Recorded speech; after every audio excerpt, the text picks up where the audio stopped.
what's going on inside. Think about this. A comprehensive eye exam can be an early detector of serious health problems like high blood pressure, heart disease, stroke, and diabetes. Shouldn't you see your eye doctor yearly? Go to thinkaboutyoureyes.com to learn more and for a list of local eye doctors. It could help save more than your vision.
Timmy, man, I'm popping with good vibes because the PIC TV network is on Roku with free channels. I want everybody to help my bro David Evans and PIC get it. Love. Y'all, it's your boy Ro Timmy, man. I'm popping with good vibes because the PIC TV network is on Roku with free channels. I want everybody to help my bro David Evans and PIC get it. Love.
Hey everybody, this is David Evans from Washington, D.C., the nation's capital. Listen, there's so many people been waiting for the Prison Freedom Show to pop back on.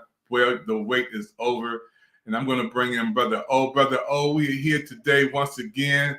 Prison Freedom Show, award-winning Prison Freedom Show is on PIC TV Network right now, and I want to say thank you, man, for having a special host on for us on tonight, man. It's going to be one of the biggest nights on PIC TV Network for the Prison Freedom Show. How you doing, man, over the holidays, Brother O? Oh, man, I'm doing well. Well rested. I really enjoyed my holiday season. I really didn't do much, as far as getting out, but that was a good thing for me because I needed a time to be able to recharge and things like that. So I'm doing very well.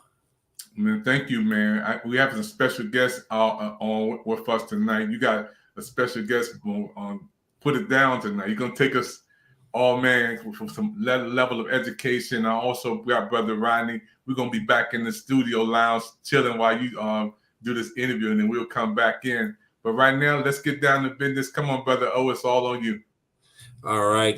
Thank you. So my name is Orion Meadows, and this is the Prison Freedom Program. I'm coming to you live from Chicago, Illinois, and today I have a special guest with me, Mr. Maulana Modibo Iusi, and he's going to tell you about his story. I think that it's one that will be intriguing, thought-provoking, and inspirational, all in one. So without further ado, I give you Mr. Maulana Modibo Iusi. And sir, would you go ahead and tell them about who you are and where you're from? Well, as you say, my name is Maulana Modibo Iusi. I was born and raised here in Chicago. Grew up in the infamous Inglewood district, one of the districts where a lot of the violence and whatnot is transpiring on a daily basis. I was born on 35th and Calumet. In 1960, my mother moved to Inglewood, and I've been a product of Inglewood since.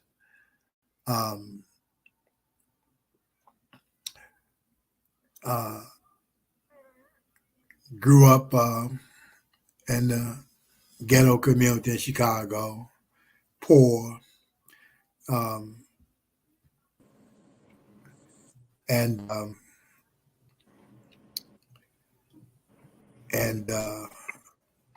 with a lot of the gang leaders and chiefs, and never was plugged myself, never was in any of the gangs, but I grew up with a lot of the gang leaders. Went to school with them, slept with them, ate with them, fought with them, but was never plugged myself.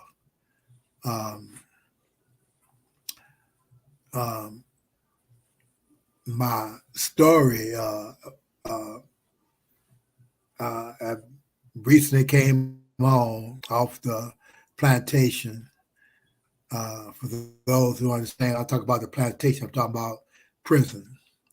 I refer to it as the plantations, America's New Plantation. I did 44 years on the plantation. Went to prison illiterate, couldn't read, couldn't write, couldn't think, and wouldn't listen. Learned how to read and write in a prison here in Illinois called Stateville Correctional Center.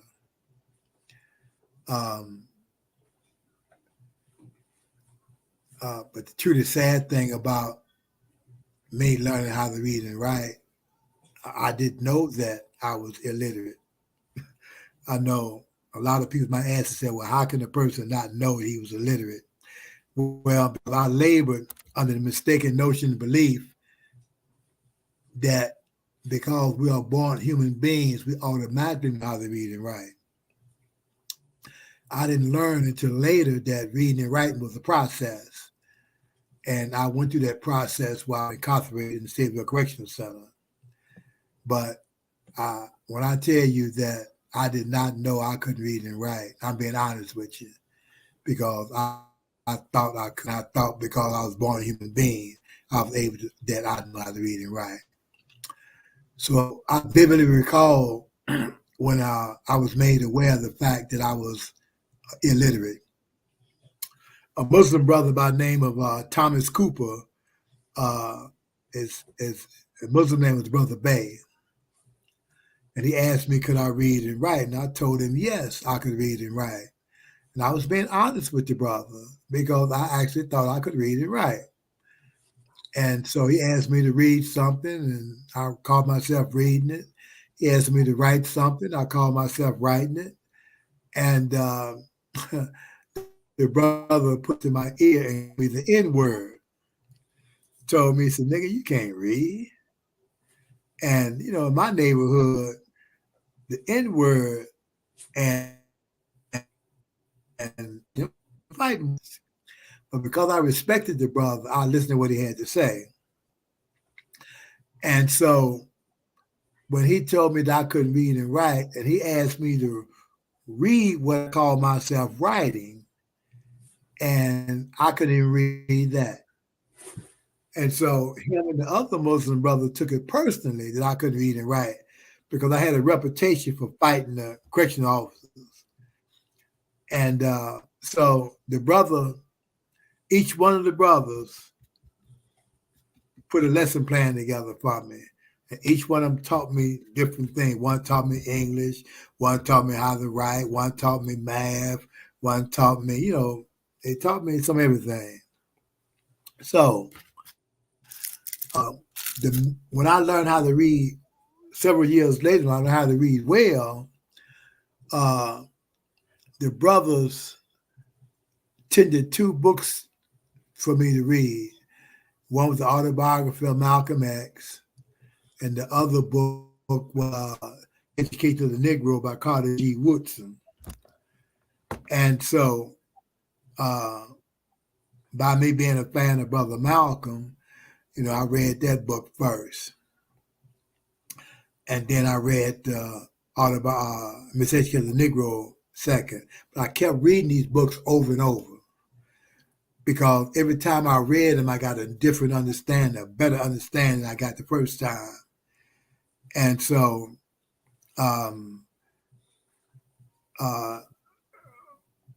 what I did in Carter G. Woodson's book, he tells us that the great philosophers of the past conceded a long time ago that we have 2 kinds of education. That education was given to us, and that education we give ourselves. Brother Woodson said that the education we give ourselves is more nourishing to our minds than the education which is given to us. Well, that didn't make a lot of sense to me initially, the 2 kinds of education.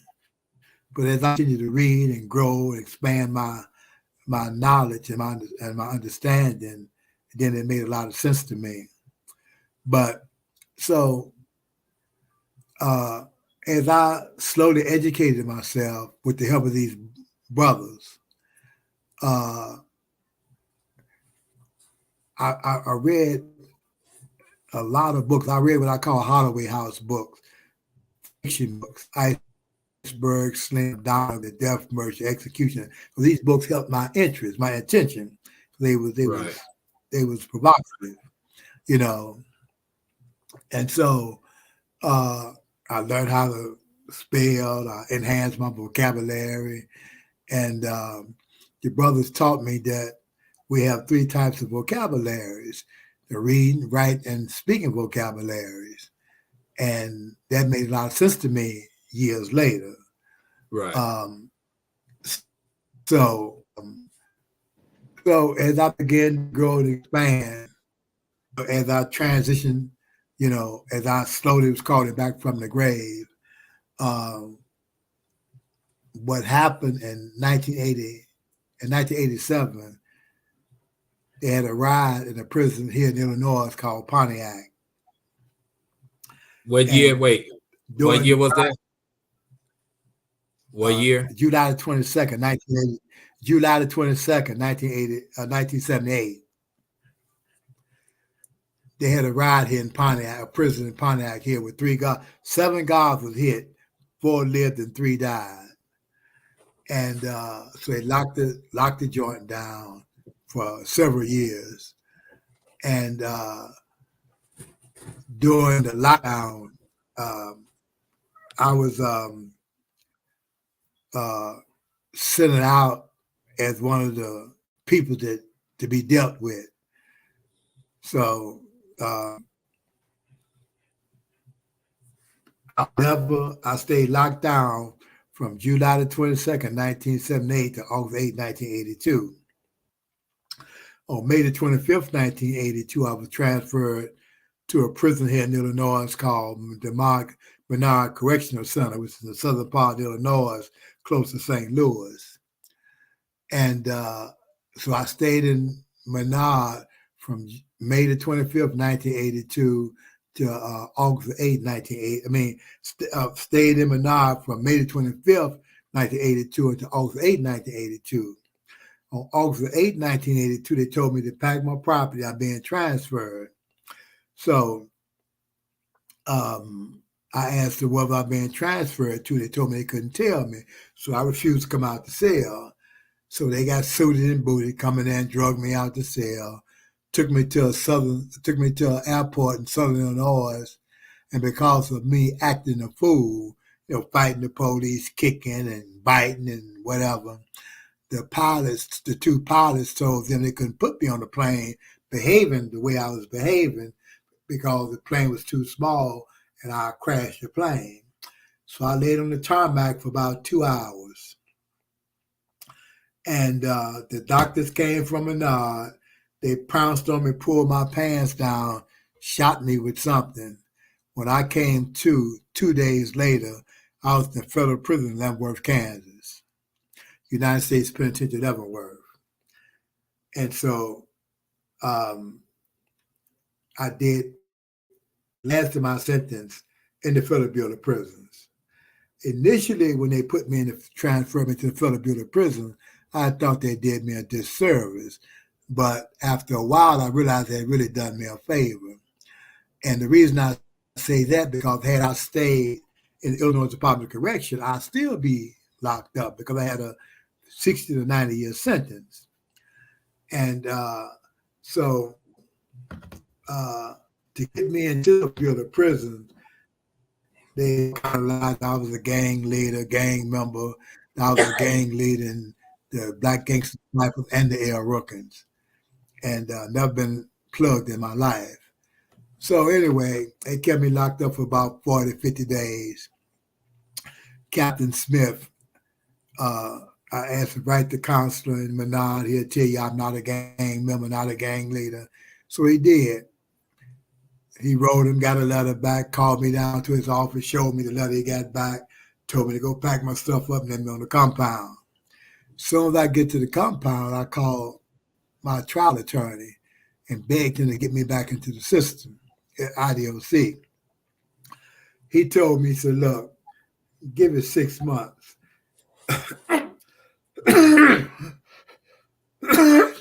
If you don't like it, is 6 months, call me back, get you back in the system. Well, since I seen I wasn't locked up like I was in the IDOC, seg transfers and all that, I decided to stay in the Federal Bureau of Prison and educate myself, go to school. So, as I said, I went to prison illiterate, couldn't read and couldn't write. But I learned how to read and write and spell.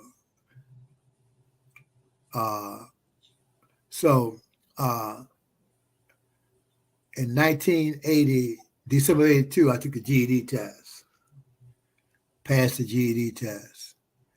February 83, I got the results back, I passed the test.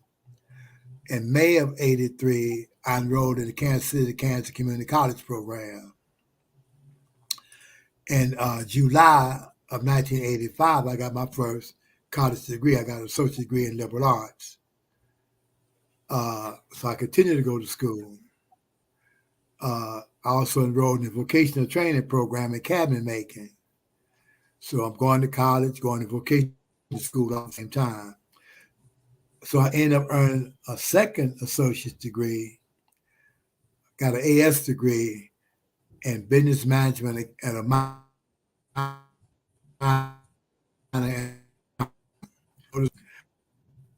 I got a third degree. I got a bachelor's degree with a double major, business management, accounting, lauding. Graduated with honors college. I was on the dean's list and never got off until I graduated, got my bachelor's degree. And so I'm working, going to vocational, also tutoring and teaching other prisoners, helping them prepare for their GED, helping them prepare for their associate's degrees. And I end up academic and vocational. I accomplished a lot. I got my overhead crane operating license. I was licensed by the state of Pennsylvania as a pest control applicator. I got my journeyman certification as a cabinet maker, HVAC tech. I completed an HVAC program. All right. So when you say HVAC, for those that don't know what HVAC is, heating, ventilation, air conditioning, refrigeration. All right. And academically and vocational, I accomplished a lot. I got out of everything I accomplished academic and vocational, what I'm most proud of is that I got my national certification in teaching literacy, teaching other people how to read and write. I maintain that certification to this day. since I've been home.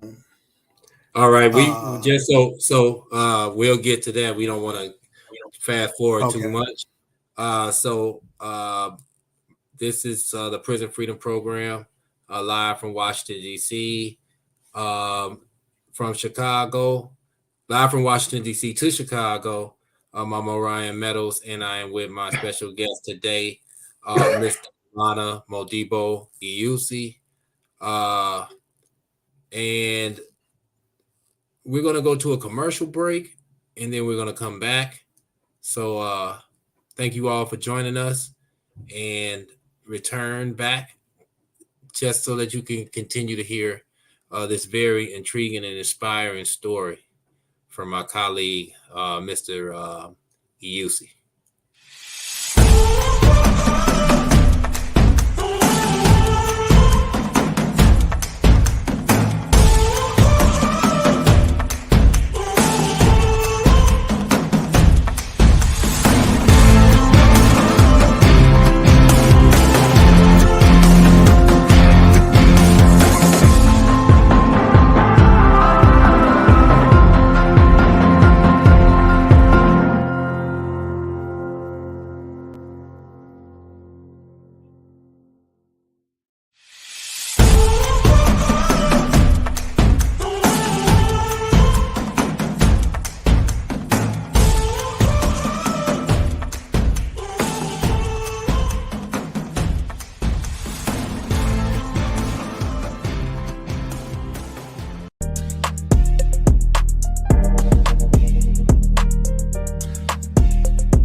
Hey, what's up, y'all? Sid the Entertainer. I want y'all to check out Pick TV Network. That's right, Pick TV Network. They got 60 free channels on Roku.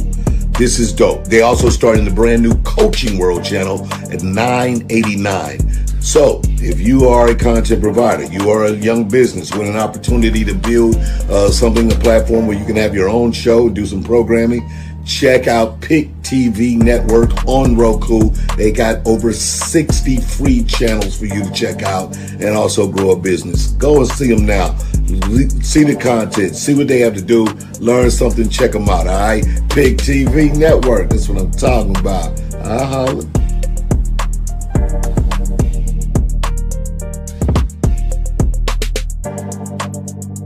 Hey, hello, and happy holidays to everyone. Hey, I want to encourage you to watch and support the new Pick TV Network. It's a military channel on Roku. All you have to do is click and play www, the Pick TV Network. And by the way, great job to David Evans, the president. Hey, man, I encourage you, go do it now. And with that, time's yours.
Dr. Evans here back again from the Prison Freedom Channel and show on. Brother O, before we bring our guests back up, man, I am so proud of you. Man, you've brought on so many people, Benny and others who've been on the network who showcased what they are doing outside of the four walls from prison to freedom. I want to thank you, man, because this has to be one of the top shows of the year. My brother had 44 years. Now he's coming back, getting on his feet, has his degrees. Man, I'm so proud of him, man. It's just amazing, you know. So I'm going to get it back to you, man. And I know Brother Freeman wants to come and say something, man. Brother Freeman, man, when you hear about our brother today doing so many wonderful things, man, I'm so honored, man, when I see him coming out. His life story should be a movie.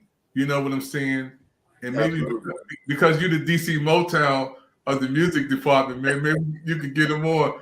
But man, I mean, how did you get him on, Brother O? This brother's he has a life story, man. Well, actually, he like you said, he got out of prison like in 2020. So what happened? Excuse me, pardon me, guys. So what happened was I had just recently gotten out last year, and I met him through Professor Benny Lee. Then we were actually in Professor Lee's backyard, and he was telling me his story. And then I hadn't seen him in a while, and I ended up actually seeing him at the Institute for Nonviolence Chicago. I was seeing him occasionally here and there, and you had actually attended one before, Dr. Evans, the NAFI reentry circle that we have every Saturday. And I was seeing him there sometimes when he was able to attend, but I wasn't able to see him in person again for a while. And then I ended up seeing him at the Institute for Nonviolence Chicago. And, we began to, start connecting again. But I just, a couple days ago, I reached out to him and we were just talking. And then he was just, telling me about certain things that were going on. I felt like it was just important to have him come here on the Prison Freedom Program and tell him about his story. And as I said, there are some more things that we want to talk about, touch bases on. But I wanted him to talk about when he first went in, being illiterate. Because a lot of us here, and this is what I realized when I went to prison, I didn't know, I had heard of people being illiterate, but I didn't know anyone who was illiterate. I may have been around people who were illiterate, because now that I know, people have a good way of masking it. And in his case, he didn't even consider himself as being illiterate. I actually for the first time, I met someone who was illiterate, that I knew was illiterate. Like I said, I may have been around illiterate people all that time, but you just don't go around and ask people that they're illiterate, right? So from my own experience, I may have been in prison maybe 6 months. I came across a guy and he asked me to write a letter to his daughter. Now, keep in mind, his daughter was maybe like a year and a half younger than myself. And he was telling me that he wanted me, he was concerned about it because she was about to graduate from high school. And, she had a boyfriend talking about living with her, blah, blah, blah. So he wanted me to write the letter for him to her. And that was like my first encounter with someone being illiterate. So I couldn't fathom even, existing in society being illiterate, right? And we take that for granted, a lot of us who are literate, our ability to be able to read and write out here navigating throughout society. So just for a person to even go from that, that's an obstacle. And what I want to talk about, because we had touched on this before, was that the difficulty, first of all, because I know your story, with all the time that you had, right? You went in prison before I was even born. With all that time ahead of you, how hard it was for you to continue to, have the attitude that you wanted to keep accomplishing things. Tell us about that. But then also, because you and I know, we both know this, besides the administration, the staff in there antagonizing you, your own peers, meaning the people who are incarcerated, how was that for you having your own peers that were around you who were saying discouraging things about you having a positive attitude towards attaining your education.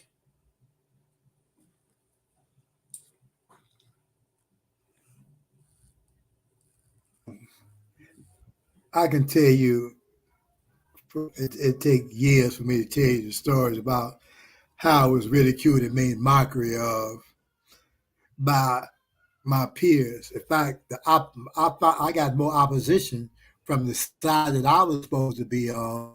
Did the opposite, the administration. They made mockery of me, telling me that I was wasting my time going to school, getting a white man education, that I was trying, I'm getting college degrees, that I'll never be able to lose, that don't nobody care nothing about a guy getting a college degree in prison and what. And that deterred me and discouraged me. In fact, the criticism and the mockery just egged me on. Excuse me. And so, but at the same time that I was educating myself and rid myself of my enormous ignorance, I was also helping other prisoners, because the brothers that taught me how to read and write, they freely gave me the gift of literacy. And they asked me to just take what they gave me and pass it on. So that's what I was doing, educating myself, rid myself of my enormous ignorance, and at the same time, passing on the gift of literacy that they freely gave me. I ran into a lot of brothers on the plantation, like I was initially, that was illiterate or functional illiterate. And so I shared my story with them, and I told them what the brothers told me, that ain't nothing wrong with being ignorant, ain't nothing wrong with being uneducated, ain't nothing wrong with being illiterate. What's wrong with being illiterate? What's wrong with being uneducated? What's wrong with being ignorant is not doing nothing about it. And so they understood that. And so they quit masking, hide their illiteracy or their functional illiteracy, because they knew that I was going to work with them and I wasn't going to criticize them and make mockery of them, And so I helped a lot of brothers on the plantation learn how to read and write. I helped a lot of brothers earn their GEDs and college degrees once I was able to share my experience with them. And but the truly sad thing, and I think about this all the time, that how did I make it? My is not knowing how to read and write. But in my neighborhood, we had an old saying that you don't need no education to make money. And so that's how I roll. Like I say, I didn't know I was illiterate. So, my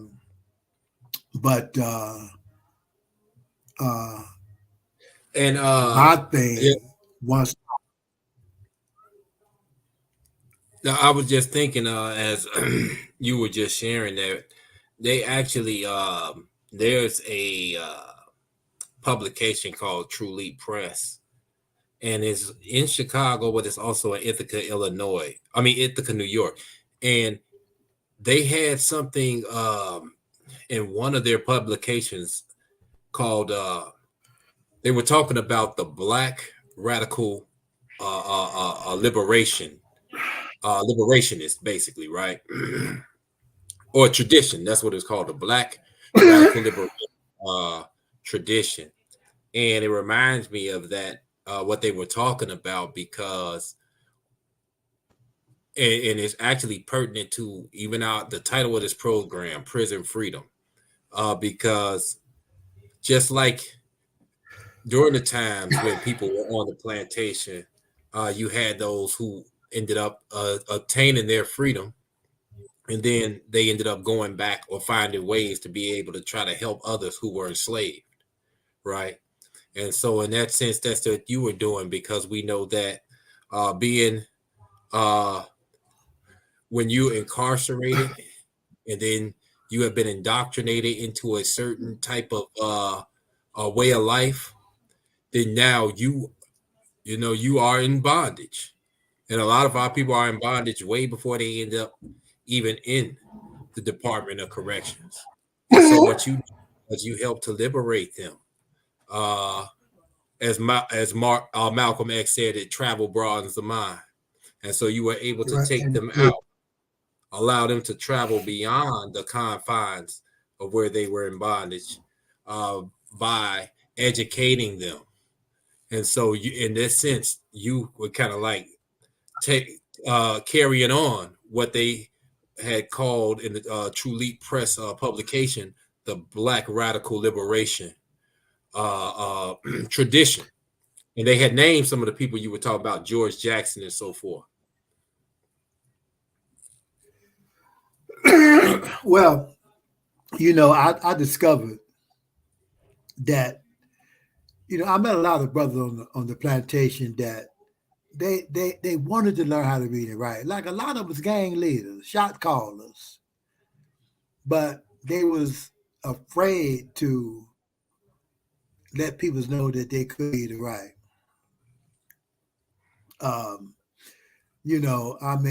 One of the biggest gang leaders here, in fact, two of the biggest gang leaders here in Chicago, when they landed on the plantation, it was like I was illiterate. One of them did something about it. The other one, he's doing something about it, but he ain't there yet. And I tutored the one I'm talking about on several occasions. Every time we was in the joint together, I tutored them. But I figured that if I can accomplish all the things I accomplished academically and vocationally, that and coming from where I came from, that a person that had an advantage on me that could read and write, he can excel. And so I would always use my story to inspire and motivate the brothers that was willing to listen and my lead. And they academically they accomplished a lot. Several of the brothers, in fact, there's one brother named Benjamin Brown. He's working on his PhD now. Excuse me. So, each one teach one. That's the story. That's how I roll. And I think that it's important that for those of us that who are literate, to teach those or to share our experience with those brothers that who are illiterate or functional illiterate. But we got to do it in a certain way, though, because a lot of brothers try to hide or mask their ignorance, illiteracy, because they're afraid to let people know they can't read and write. I didn't have that problem. Right. When them brothers told me that I was illiterate, that I couldn't read and write, I accepted what they told me, and the lesson plans they put together for me, I rolled with them. So, for the people who have incarcerated, right, and especially who have not had to face as much time as you have, could you take us through how it feels to be in there with all that time, right? And it's a daily thing, no matter where you are, right? Everybody's going to have moments when their mind is going to start getting at them, playing tricks with them. Self-doubt kicks in sometimes. And then, just it's part of life, the ups and downs, but especially when you're in a place as dismal as where you were. How difficult was it for you to continue knowing that your out date was very, very far? from the, how difficult was that? Could you paint that? Well, it actually, to be honest with you, in a sense, I had given up. When I say giving up, that the reason I was put out of the IDOC and transferred into the Federal Bureau of Prison was because of my behavior, my attitude. I figured I got 90 years. I'm going to do that 90-year sentence the way I want to do it, not the way somebody tell me to do it. So in the IDOC, I was accused of it all, inciting riots, taking guards hostage, assaulting guards, slapping the ward, kicking the captain in the butt, because I'm not going to get out of prison. So that's the way I'm feeling at this time. And so in a sense, I had kind of given up. But what changed my attitude, what changed my lack of hope into hope is when the IDOC shot me full of dope and transferred me to the Federal Bureau of Prison. That's when it dawned on me that I had a chance, because in the Federal Bureau of Prison, they didn't treat me like they treated me in the IDOC. I wasn't locked up. I wasn't being transferred from SEG to SEG. I wasn't given what they call diesel therapy. So I made up my mind that I was going to chill, go to school, since I got a chance to educate myself, go to school, educate myself. And so that's what I did up until I had bumped heads. I was still kind of rebellious when I got in the Federal Bureau of Prison, because I ended up going to both Supermax prisons and Federal Bureau of Prison. Marion, Illinois is here, and the Supermax prison in Florence, Colorado. I did 3 years in Marion, and I did 15 years in the Supermax prison in Florence, Colorado. And when I went to the Supermax prison in Florence, Colorado, was attempted murder of a federal correctional officer. And prior to disciplining this particular officer, I had told myself I was going to go back to court and plead guilty to 10 years, less if I can get it. But when I dodged the bullet, so to speak, when they didn't indict me, when the U.S. attorney recommended that whatever they was going to do to me, they had to do it administratively, that's when I decided I was going to chill and go home.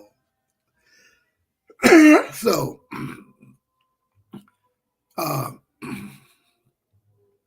while in the Supermax prison, I read books, wrote people all over the world, Nelson Mandela, Desmond Tutu, you name them, I wrote them. And so when I was released from the Supermax prison to other federal correctional, other institutions, United States penitentiaries, the first thing I did when I got to the institutions, I worked in the education department, tutoring, teaching other prisoners, because that's what I prepared myself to do, to give back. It wasn't, for me, it wasn't at all that difficult to make that transition,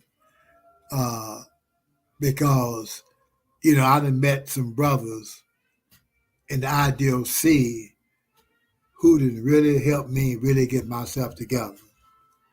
They helped me see myself in perspective. They helped me see myself in relationship with other men in the world. Excuse me. So, I slowly crawled back from the grave. Once I crawled back from the grave, I took my great leap forward. And so all the opposition that I received from the people, the side I was supposed to be on, I used that as a motivated and inspiration force, because I know the other side what really interested I was doing, and that if they could bar me from impede my progress, then they would. But I didn't allow that. See, I didn't, even though once I dodged the bullet, didn't get indicted, I decided at that point I was going home. So I started compelling myself to accept all the bigotry and racism that they heaped at me. And so, and believe me, in this Federal Supermax prison, the racism and the bigotry is thick. You had guards and lieutenants there that would put shackles on, handcuff you, and bring you out the cell and put the smack down on you, simply because you was a brother, right? Because you was black. And but everyone, pardon me. So I just wanted everybody to know that they're watching the Prison Freedom program right here on the PIC TV network. My name is Orion Meadows, and I am with my special guest for today, Maulana Modibo Iusi. He had a 90-year sentence. He served 44 years. And so what we're going to do is we're going to go to a commercial break soon. But what I want to, I definitely want to continue talking about your transformation, right? Because, I understand like some of the things that you're talking about and some of the circumstances that you were under. But I want to go to this commercial break first, and then we'll talk about the transition, right? That moment when you had that shift as far as your attitude was concerned and what you were going to do. But then also we're going to come back and we're going to have words from Dr. Evans and Brother Rodney Freeman.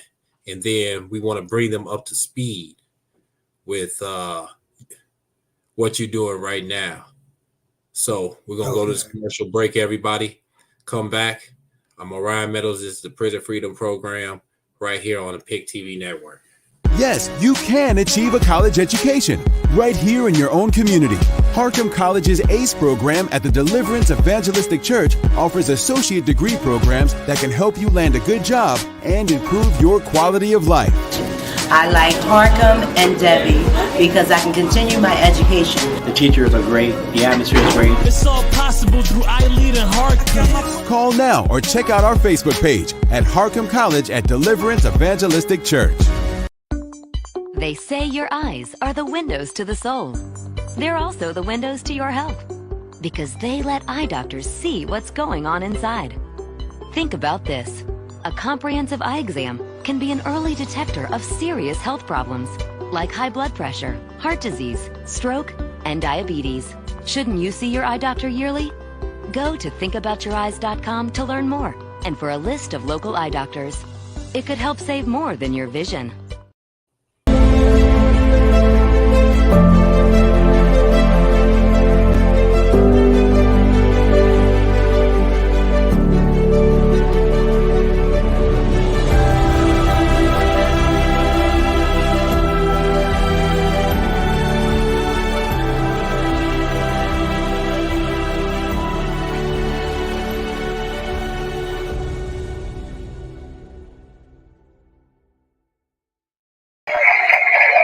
Hello, America. We're watching the Prison Freedom Channel from Washington, D.C. to Ohio.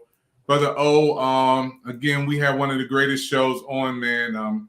I want you to know, man, you got an award, man. The Prison Freedom Channel, man, is an award-winning show. Y'all see that out there? This is the #1 award-winning show on PIC TV Network. And it's all because of this dude right here from Chicago. This is his award for doing so many great shows with Big Benny on, brothers like we have on now, the gangster from Jerusalem. But this one, 90 years sentence, and to come back from being not able to read to getting degrees to helping people, man. This is amazing, Brother O, and I want to thank you, man. And I know Brother Freeman wants to say something too, man, before we close out this segment. We got about another 15 minutes. But, man, I want to applaud you. You know, one of the best shows we ever had. One of the best shows we ever had. And this is amazing.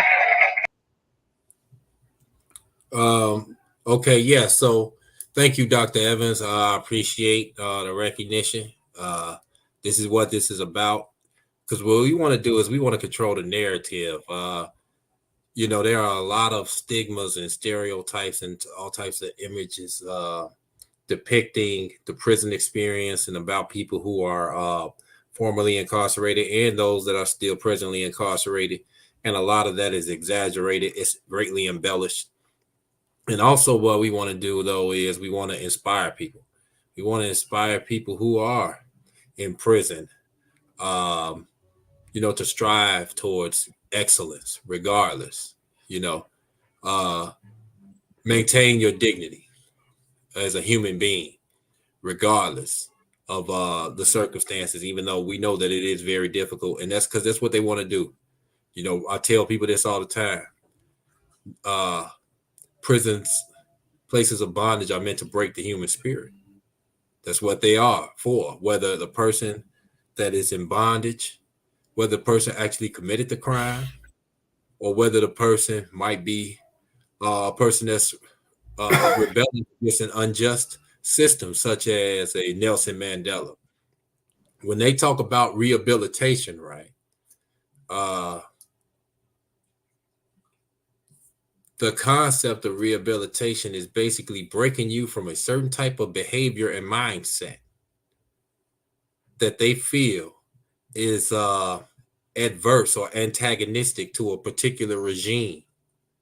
Now, if you're a criminal, right, if you're a person that's a lawbreaker, then they feel like you are a threat to society. So they want to break your behavior, your mindset, so that you will no longer be a threat to society. Right. And if like I know that you can appreciate this, brother Modibo, because Malcolm X always talked about etymology. And so if you look at the word penitentiary and you break it down and you go to the root of it, it means basically penance, to show regret or sorrow for something. And so they want to, if you are a lawbreaker, as I said, right, they want to break you so that then you know that you change your pattern of behavior and thinking, right? But on the other hand, even if you are fighting against an unjust regime, then you're still considered an enemy, and they want to break you from rebelling against that regime that is unjust. So either way it goes, is to try to break your spirit and dignity as a human being. So I want to talk about, before we went to the commercial break, though, because I understand the circumstances. You went from actually possibly being prosecuted, which would have added on more time, to having that, as you say, that break when you dodged the bullet. And that was the moment when you decided that you were not just going to react no matter what happened. You were just going to go ahead and you were going to take it because you felt like your liberty. You saw that, hey, I have an opportunity to one day get out. And if I behave a certain way, if I, live my life a certain way, you saw the possibility, because we know in there, as well as I know, the things that occur in there. And then we saw people die in there, that it's not promised that you're going to get out, but you saw that you had an opportunity. And so you worked towards that regardless. You had that optimism. And so you felt like there was nothing that was going to deter you or cause you to do something that would lengthen the sentence that you already, or extend the sentence that you already had, because you had an opportunity to be able to get out early if you had good behavior. So I want you to talk about right now why you decided that you wanted to take up math. why you had interest in mathematics, because we know that a lot of people out here, let alone in prison, don't embrace mathematics. They don't take on that challenge.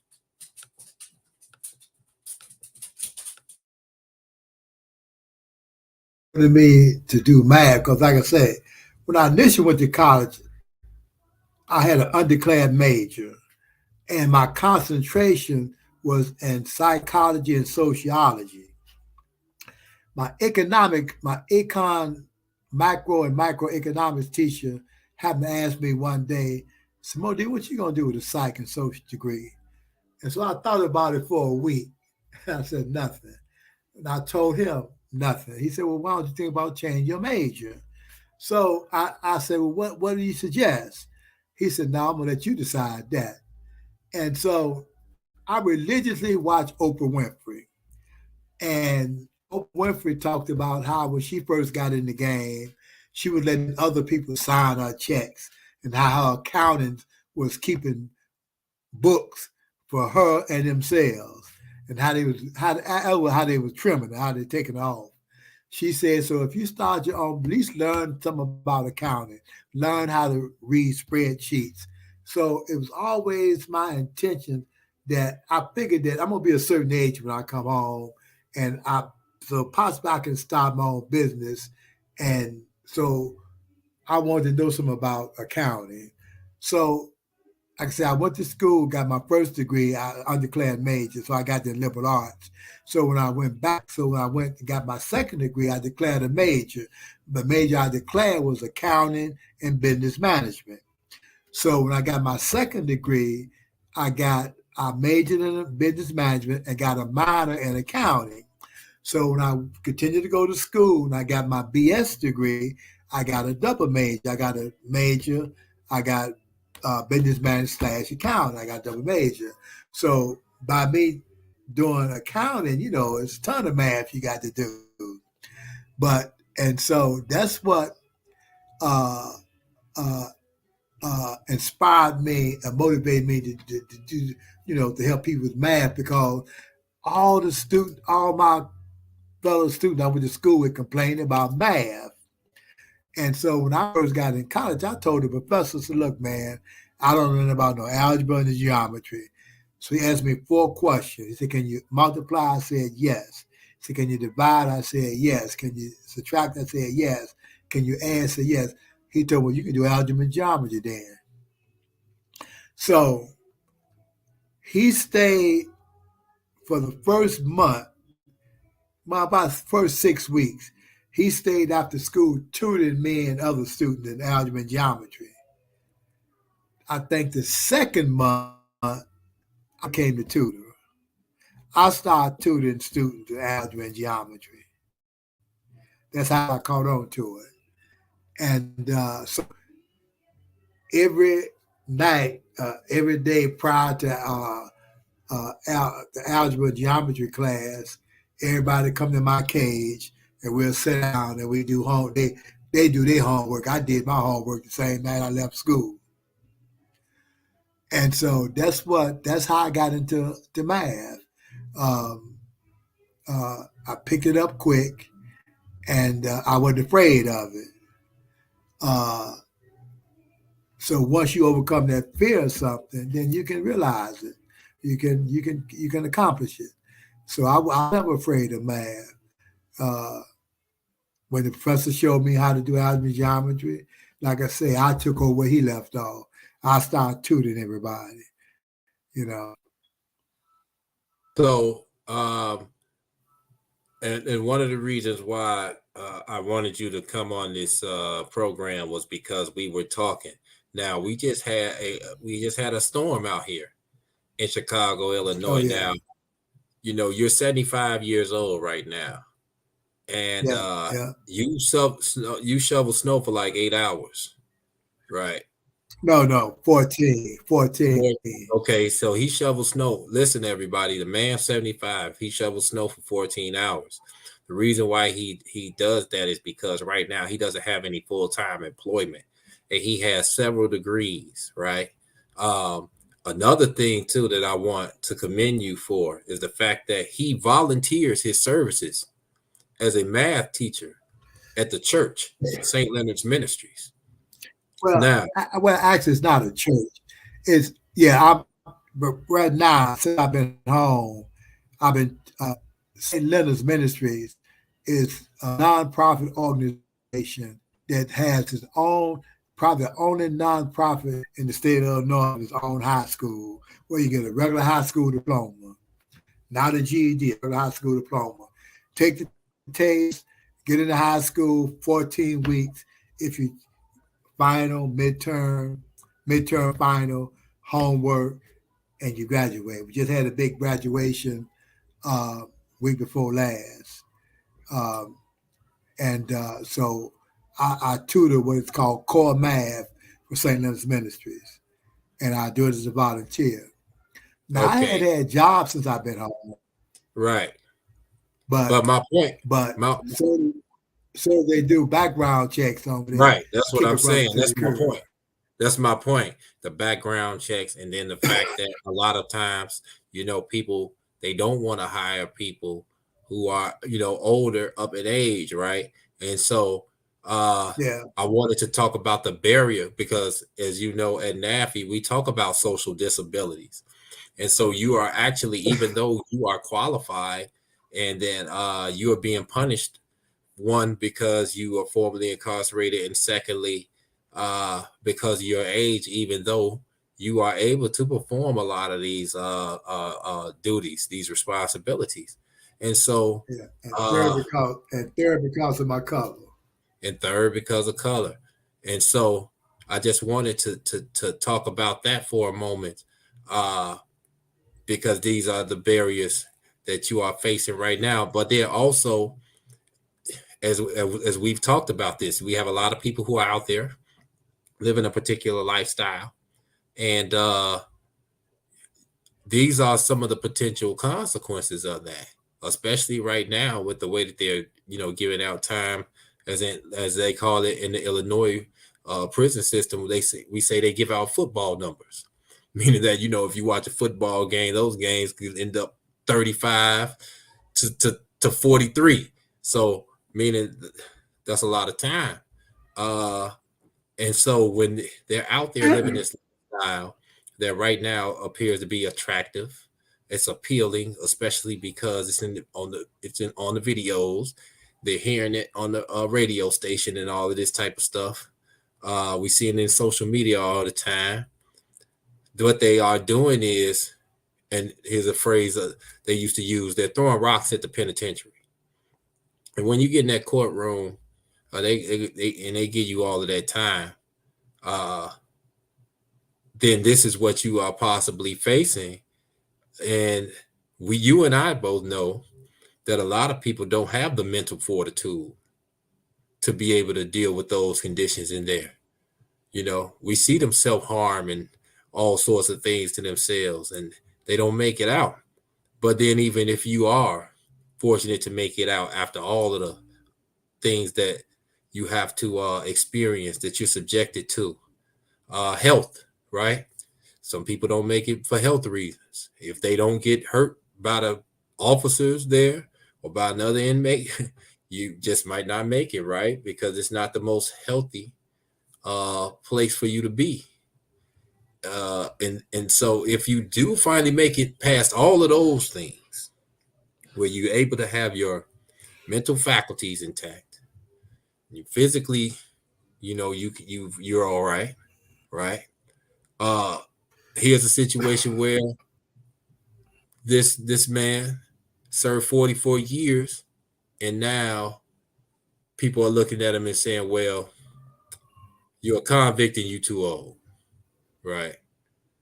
And so this is just something this is something for people to think about, though. We want our brother. You have done wonderful things. You've accomplished all of this, and you are, you volunteering your services because you're doing this for free. And you should actually be, compensated for the work that you're doing. But the situation as it stands right now is that you're being punished like triple times now because you already paid your debt. and I'm going to bring on Brother Freeman and Dr. Evans in a moment, but I want to just say this. When they give that much time out to us, and believe me, I know, because when I began, even I had a 45-year sentence. I wasn't supposed to get out till 2042. Their plan is to break us, break our spirit, but then also when they give you that much time, they don't expect you to make it out. They don't expect us to make it through all that time. Oh, definitely not, because when I got sentenced, the prosecutor asked the judge to sentence me to 500 to 1,000 years. He said because he wanted my sentence to reflect to the parole board that I never be released from the plantation. But the judge took the position he wasn't going to send me to no 1,000 years. He going to give me 90, that I couldn't do neither one of them. Right. That was the position. That's what he said. Right. And see, that's what they don't expect us to do all of that. They don't expect us to make it. But not only have you made it out, right? You faced the difficulties that you had to face since you've come home with rejection and so forth. But tell them what you just did at college. Well, since I got a 4th degree, I graduated May 1st of this year from Kennedy King College with an associate applied science degree in HVAC, heating, air conditioning, and refrigeration. And I graduated with honor. So what I'm planning on doing, if I can find the finance to start my own HVAC business,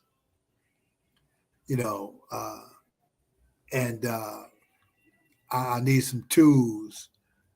I got some tools, but the stuff I really need, I don't have because I can't afford it. Like scales and recovery machines and stuff like that. So I'm trying to see if I can get the WHEEL grant, the $5,000 grant. And if I can with it, could I use it to buy the tools I need to start, so I can start my business, But since I've been home, I got a 4th college degree. And I lead by example when I say that the students I'm teaching, I point to what I'm doing and to inspire and motivate them to reach the goal of getting their high school diploma.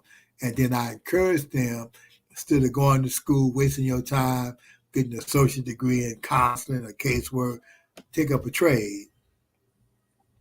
Because so we got a construction class too. I also teach construction and culinary arts math as well at the place. We teach construction, culinary arts, and we got the high school program. And so I encourage them to take up a trade, because if you take that trade up when you leave here, your minimum is $20 an hour. That's the minimum make, And so, so just like I said, it's all part of my giving back. I prepare myself to come home to give back. And so that's what I'm doing. And what you are also teaching is you teaching them how to be self-sufficient, right? Right. Because these are tools that they can always use no matter what. This is not going to go away. Right. Construction, culinary arts, things like that. And then math. Math is a universal language. You could go somewhere and not even be able to speak. You could go somewhere where someone may speak Spanish, French, all these other languages, right? You guys can't even hold a conversation, but math is a universal language. So once you write that on the board, all of you are going to understand that. And that's what a lot of people don't think about when you talk about math. It doesn't matter what language you speak. You could put people from 10 different countries in the same room, and they'll be able to understand the math, what's on that board when you're talking about math. So that's very important. So I want to commend you for that. The fact that you are doing all of this, and then they're not even paying you for this. That is the atrocity, the fact that you have all of this knowledge that you're using to educate and try to liberate people, and you're not being paid for that. And you definitely need to be compensated for your work.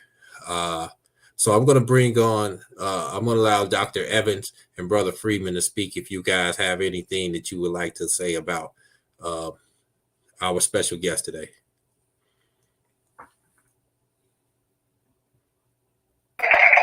I'm just so happy to hear this man go from 90 years, and I want the world to know, and we got to have him back on for another part 2 of this on Pick TV Network, and we got to bring him on Hello America.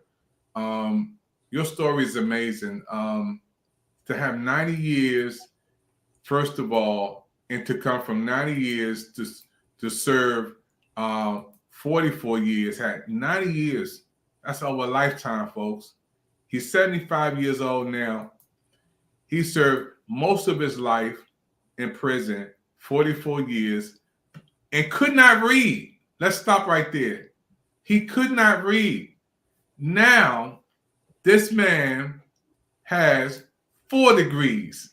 4 degrees at 75 years old. I'm so proud again of you on our network. This is history for us, Pick TV Network. I want to thank again the award-winning show that we have on now, the Prison Freedom Show. That you can see that. That's why this show is the #1 show in America on our network. That's why this is the #1 show, the Pick TV Network Prison Freedom Show, is because of shows just like this, you know. And I'm so proud, man. I'm so proud. And when you come to DC, steaks on me, man. I don't know whatever you want to eat. I'm gonna feed you till you can't eat no more. I know you don't want a Chicago pizza, but you know we're gonna feed you over here. And I want brother Freeman. His man has like a Motown music studio. I've been over his house. He's also award-winning. He's worked with our music Pick TV Network music director. And but Freeman, I know you full, man. I know this your first time on here and hearing my brother on and math. He got something I can't. I don't know about those fractions and algebra and all that stuff. He got me on that one. Brother Freeman, how do you feel when you see our brother, man, come from going to prison, could not read, 90 years to 44 years, coming out, 4 degrees at 75? How do you feel, Brother Freeman, when you hear him, man? Well, I tell you, man, I'm intrigued as well as amazed about this. Just listening to this, man, it's inspiring. I have to tell you that, Brother Uzi.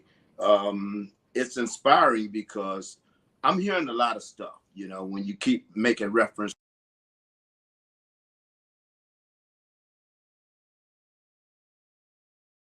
I think the sound went out for a minute. We're going to bring him back in a second. We're going to bring him back in a second. But brother, yeah, I'm going to bring him back at his sound. Yeah. We're going to bring him back in a minute. Yeah, he's having technical difficulties. But to see, man, this brother, man, this is one of the greatest shows, man. You said you guys just came off of another show before you came on our show. And I was like, this is going to be hot. And I'm excited, you know, just to hear him share his story, man. It's amazing. We got to have him back. He has to come back on to talk about what he has. It sounds like a movie, man. We got to do this into a movie format, man. Hey, I mean, you know, I think that it is you know, stories like this, because I'm real big on documentaries, but if I do watch movies, I like them to be based on actual events and stories. So like movies, documentaries and movies like this, those were the things that actually inspired me. Story of P.D. Green. Yeah. Knowing about Mumia Abu-Jamal and what he was going through and what he was able to accomplish while he was still incarcerated. I could keep going on. There's so many, but these are Hurricane, you know, the movie The Hurricane. That was another one. You know, these are the stories. There was a guy He actually was a poet named Lemon. Talking about his life, how he had gone, he hadn't discovered poetry while he was incarcerated. But my point being that these are the stories that motivated me, that kept me driven while I was incarcerated. And so just to his story could actually inspire others who are incarcerated, but then just people out here, period. You know, there are a lot of people who feel as though their circumstances are so overwhelming that they can't continue to move forward or accomplish their goals. And then here's a person who had faced all of that, right, and still pressed forward. Then that should motivate a lot of people out here who don't have the disadvantages that he began with when he went in, right? And that don't have the disadvantages that he still has right now. And he's still being productive. He's still giving back regardless after having the doors shut in his face out here in society. And he still has a positive attitude. Instead of him giving up in the face of adversity and being rejected, he said, you know what, I'm going to go get another degree. I'm going to go do, you know, and he's still dreaming and having aspirations. Without a vision, you know, the people perish. That's what they say.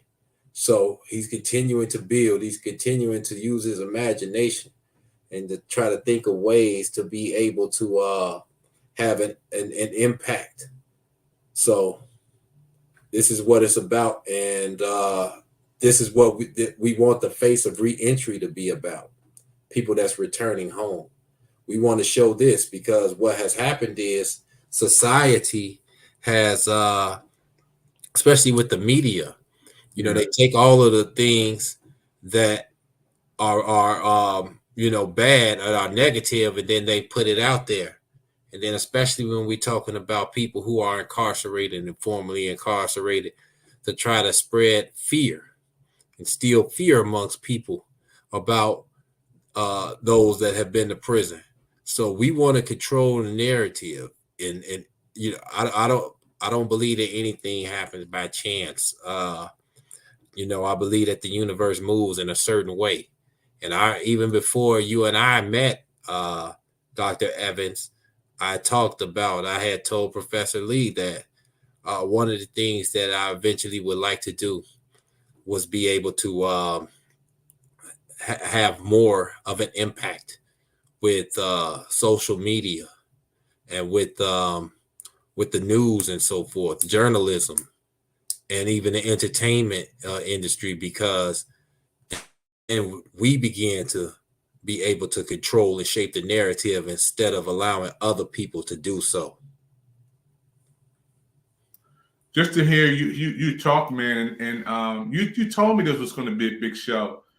The Prison Freedom Show, an award-winning show. I can't stop saying it's his #1 show on our network. With Benny and others who've been on. And this show is about inspiration and information, encouragement, motivation. I want to ask Brother E,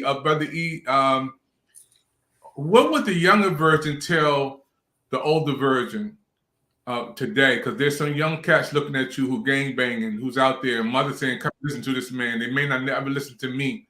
But what would the young version would tell the old version today of you? Or let's say you in the room with 100, 200, 400 young brothers, all out there doing crazy stuff. What would you tell those brothers in that room? These are teenagers doing what you did or doing worse things today. What would you tell them today in 2023? Well, first of all, I would try to impress on them that what they doing is not a rite of passage. They laboring up under the mistaken notion and belief that all this madness, especially here in the city of Chicago, that whatever they're doing is a rite of passage, right? And that what they're really doing is devastating our community. But I would try to help them understand that most of our children here in the city that's perpetrating all this madness is uneducated. They don't know anything about our history. And somebody that got some sense is manipulating and using them to go out here and commit all these crimes and whatnot. And he get rich off their madness, you know. But I got a son, my youngest son on the plantation, and I constantly ask him all the time, was it worth it? And he tell me, well, he thought it was worth it, but he realized now that it's not, that it wasn't worth it. And so I would try to impress upon our children that it's not worth going on the plantation and being warehouse, not having anything to do academically or vocationally, and that and a lot of them ain't equipped, there's equipment to deal with the dehumanizing process they're gonna face on the plantation. So a lot of them gonna come out. Broken men, if they come out at all. So but I'm old school too. But you're not an old fool, man. You're old school. I'm old school too, but you're not an old fool. I want to bring Brother Freeman in. Your audio was crazy for a minute. Brother Freeman, before we close out the show tonight, man, you were talking. Can your audio, are you good now?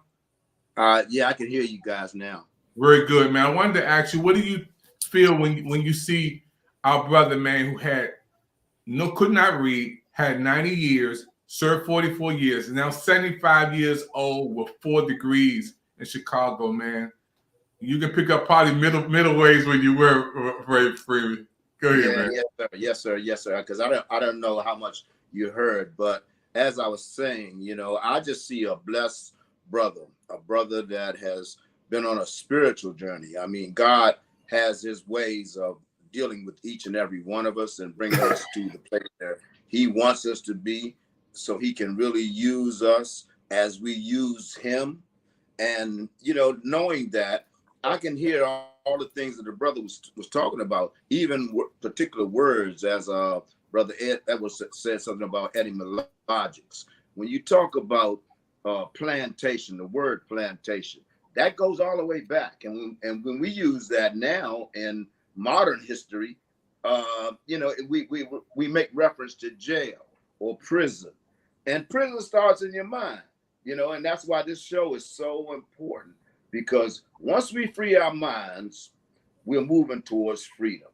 Freedom in itself is the ability to realize that God is really in control, and he's taking us to the places where he wants us to be. And it doesn't matter about the obstacles and all of the opposition that we're going to get, because that's ordinary from Satan or whatever you want to call that spirit. But I'm just encouraging the brother Uzi, and I don't think he needs much encouragement, because on his journey, from what I've heard, you know, God has already shown him what he has to do, and he's continually doing it. So I'm just fascinated by this type of conversation. I'm a blessed man to be a part of this today. And I just have to say, you know, keep on moving, brother. Congratulations, man, on your 4th degree. You know, congratulations, Dr. Thank you, my brother.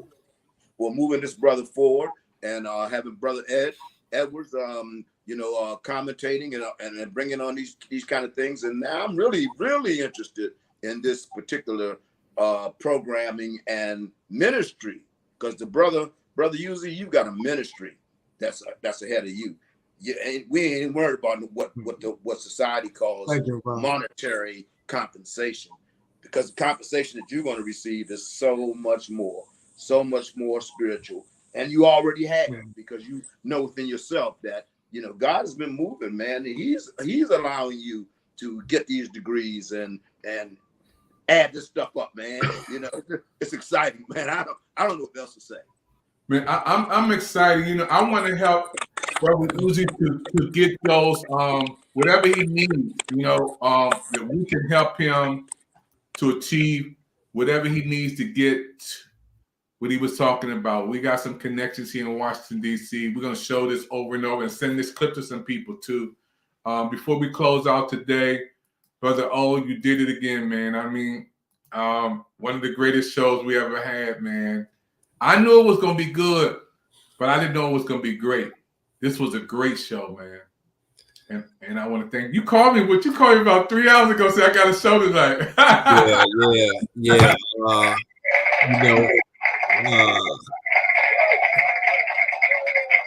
I just felt like, the Spirit was moving me in this direction. I was thinking about the holiday season, right? And I had seen some things on social media, people that were posting, and I had already, like I said, I'm not a religious person, but I'm a spiritual person. I truly believe that there is an energy, that there's a force that exists out there, or everywhere, not even out there, period, that is ubiquitous. And so I was having just thoughts about just the fact of being just appreciative. And I had kind of like what's the word that they kind of like use in Buddhism? Anyway, I was in the present moment, right? And so I was just thinking about being appreciative of the things that I had and being in the present moment right now. Not thinking about things that I didn't have or things like that, but just the things that I had right now, yesterday. And so then I had seen a post when people were talking about basically they didn't feel the holiday cheer and things like that. And a lot of people get caught up in that.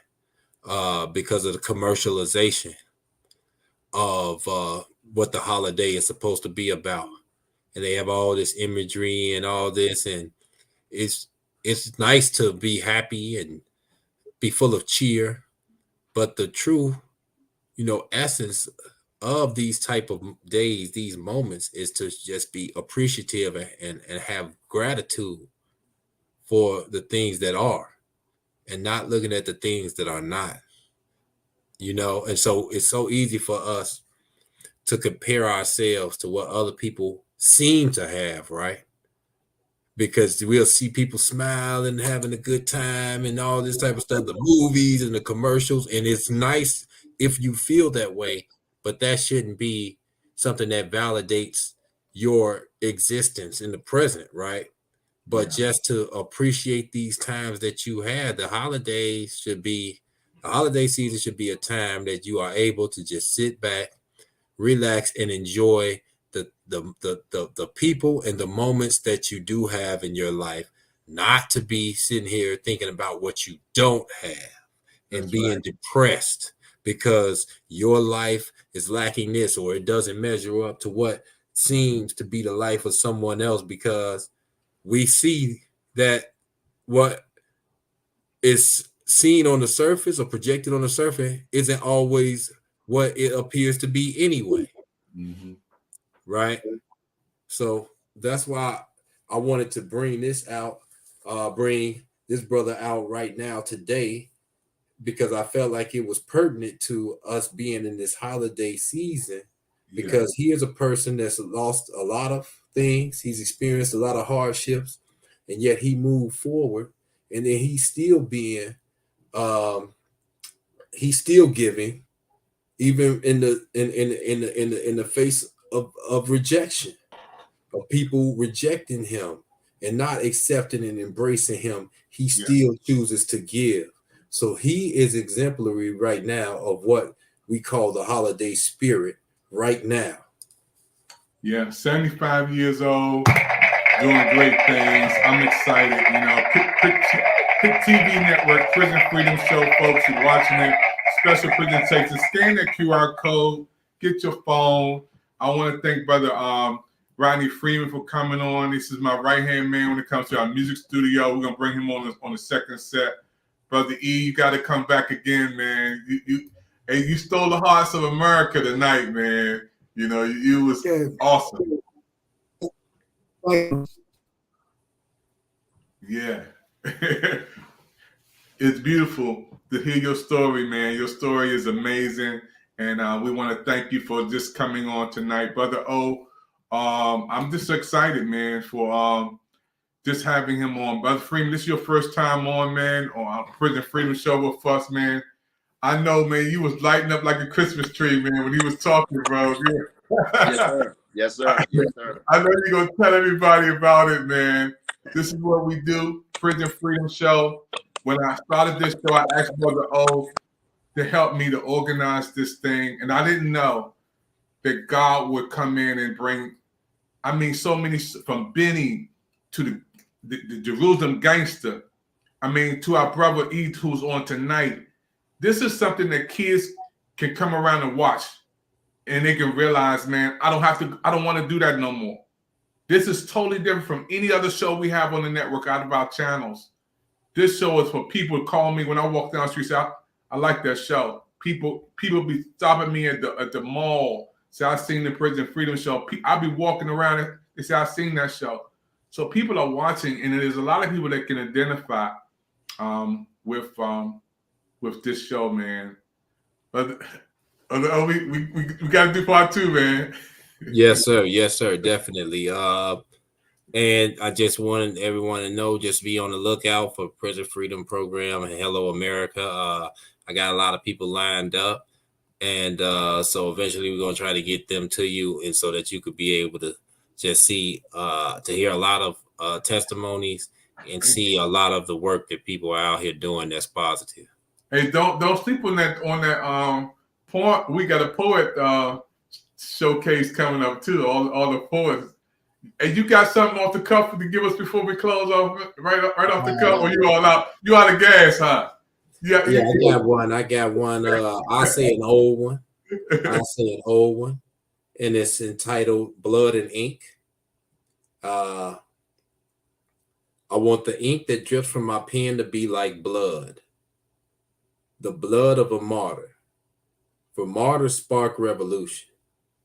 Revolution means change. I want to help change the perception of the millions of my brethren in chains. Show the world the humanity existing within us all. If I could write the story of my life in blood, I'd write it in an old forgotten tongue like Aramaic, not on papyrus, but on blue lines of white loose leaf sheets. All the words past the margins. All the words past the margins.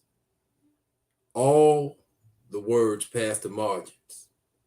To emblemize the boundlessness of the life force, vibrating at the very core of the cosmos, emanating in our hearts as the fiery spark, impelling us toward the attainment of spiritual truth and liberty, actualized in space-time when the mind becomes a participant with the divine in the creative act.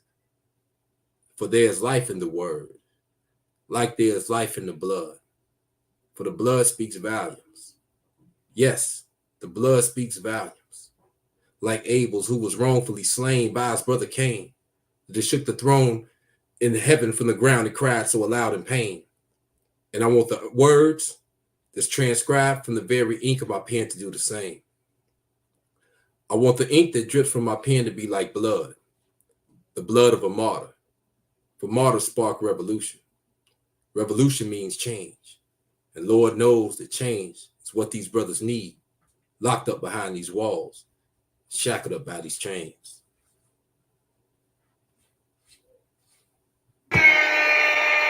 There he is, y'all. We'll see you next time on the Prison Freedom Show from Washington, D.C. all the way to Chicago. Shalom.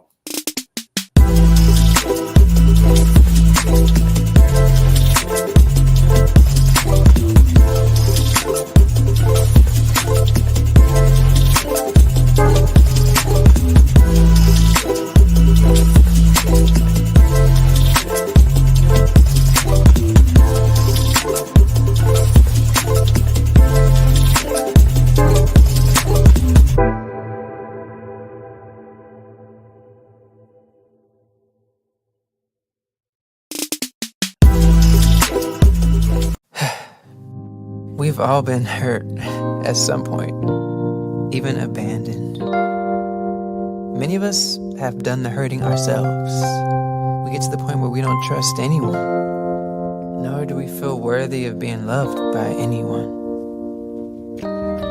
Then there's that one person who just doesn't give up on loving you. Their love is unconditional. Their love stays long enough for you to heal. And then they promise to never leave. That's love you can count on. God's love. Count on me. Don't be worried.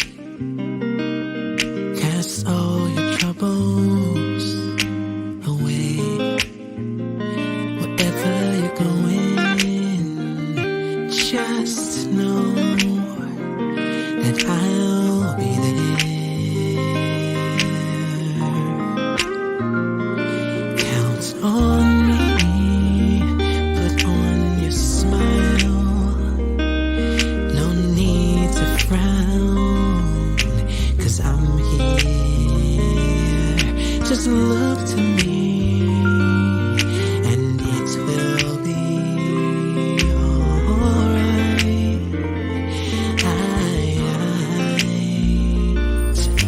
Just take a breath and look around, 'cause I have never ever let you down. My love for you will never fail. I'll be here forever. Count on me. Put on your smile. No need to frown, 'cause I'm here. Just look to me, and it will be alright. Alright. Just take a breath. And look around. I have never ever let you down. My love for you will never fail. I'll be here forever. Yeah. You can count on me.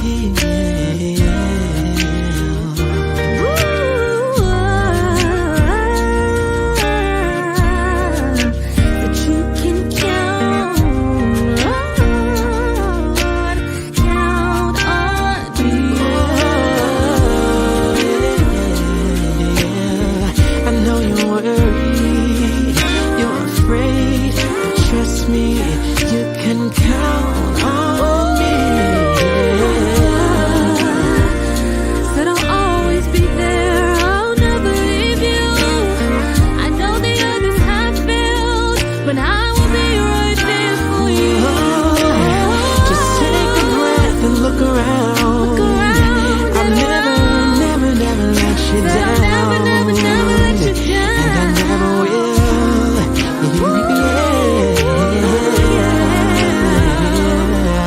You can count on me. You can count on me. I said I'll never let you down. People come and they go, I'll never but I'll be. You can count on me.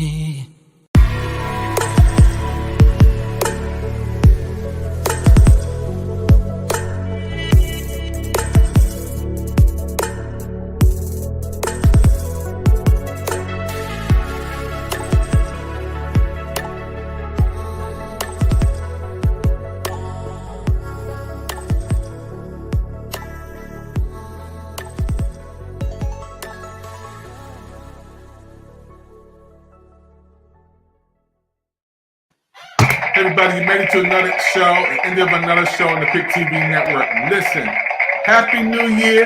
2023 is your year to be on Pick TV. Yet 2023 is Pick TV Network time to reach you, and you, especially you, to bring you on our network. We got some brand new shows, brand new programs, and we can't wait for you to be a part of what we're doing on Pick TV. This is your Michael Jordan year. Let's get your banners up. Yeah, on Pick TV. Pick TV is the place to be in 2023. Don't forget, if you want to support our programs and shows, all you have to do is text to PIC, that's PIC TV 54244. There you go, 54244. Pick TV, text us. We'll get back with you. See how you can come on our shows and programs. We're so excited for all of you. And don't forget, those who've been watching right now, scan that QR code. Get your phone. Yeah, the QR code. Boom. There it is. Right there for you. Put it up there. Brother O from Chicago got some brand new shows, brand new people coming on. Prison Freedom Show, Hello America, and the hottest thing that's going to happen on Pick TV Network, The Poet Showcase. I'm telling you, Brother O, we got to go, man. But that Poet Showcase is going to be, it's going to shut down the world, man. It's when you had those poets on here, bro, I think they're going to be lined up to come on, too. Yeah. Hey, you know, man, we got some nice poets, man. So I'm definitely looking forward to that. Hey, thank you, everybody. Don't forget to keep watching our shows on Pick TV Network. Hey, and we got some comments popping in. People coming in from comments. Thank you for coming in. God bless you until we meet again. Keep watching the Pick TV Network. Out for now. See you later.